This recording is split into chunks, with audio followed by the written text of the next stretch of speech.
3rd of January 2009. Ghosts demanding justice. As I type this, Israeli tanks have entered the Strip. The day has begun the same way as the previous one ended, with the earth shaking beneath our feet. The sky and sea conniving endlessly against us overhead, hanging over the destinies of 1.5 million people who've gone from the tragedy of living under siege to the catastrophe of a targeted attack on civilians. The horizon is devastated by the flames, and there have been cannon shots rumbling from the sea and bombs raining from the sky all morning.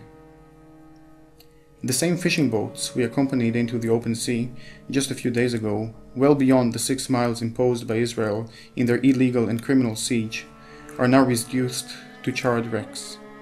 If the firefighters tried to put out the fires, they'd instantly become the targets of the F-16's machine guns.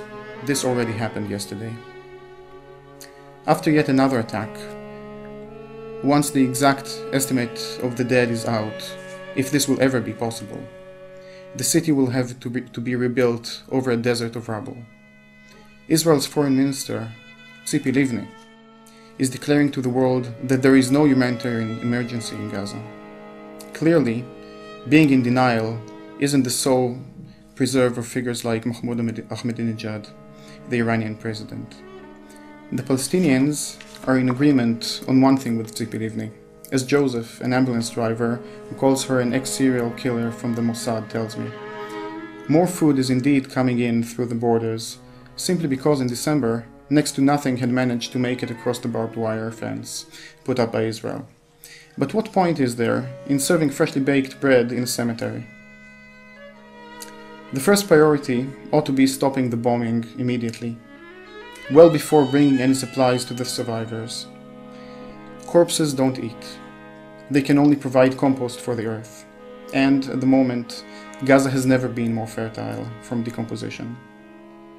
On the other hand, the disemboweled bodies of the children in the morgues ought to increase the sense of guilt in the indifferent lookers on, those who could have done something. The images of smiling Barack Obama, the US president, playing golf, were shown on all the Arabic satellite TV stations, as if to scorn the shroud of mourning covering this land. And, as it happens, out here no one is under any illusion that Obama will do wonders to change America's foreign policy radically. Yesterday, Israel opened the Erez Pass to evacuate all foreigners who are still currently in Gaza. We internationals of the ISM are the only ones who have remained.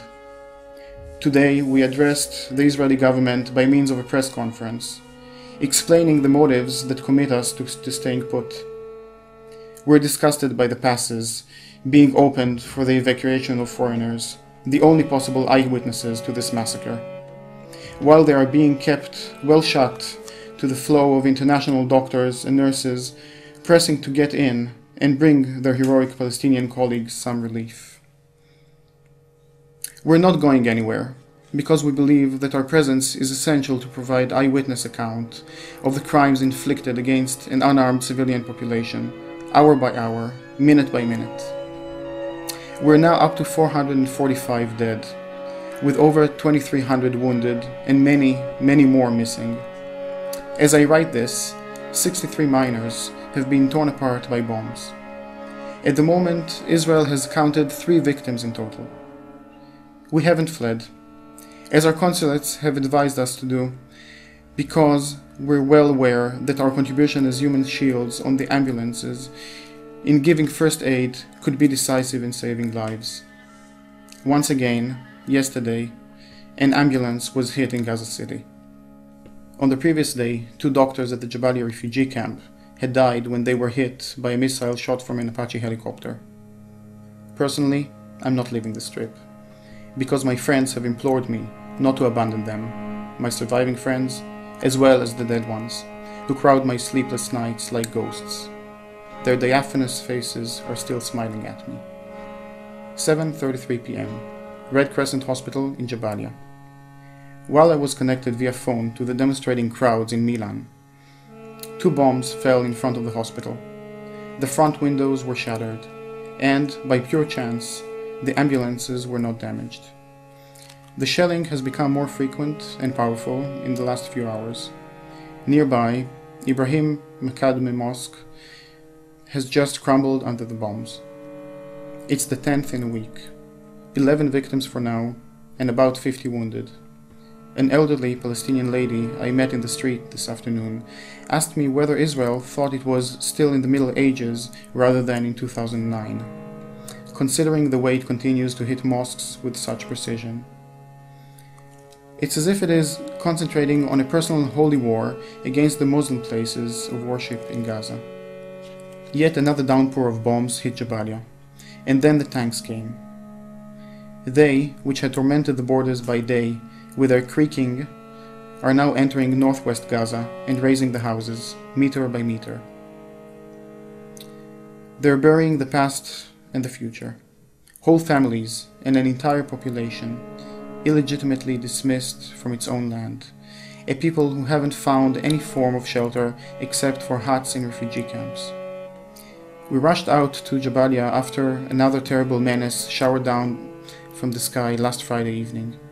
Hundreds of leaflets were thrown out of the planes ordering the general evacuation of the refugee camp. This threat has unfortunately materialized.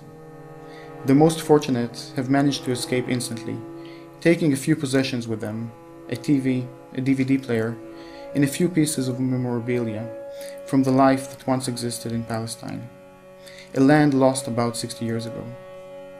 The vast majority haven't found anywhere to go. They will face those tanks hankering after their lives with the only weapon of the Palestinians have left, the dignity of dying with their heads held up high. My companions and I are aware of the enormous risk we're coming up against.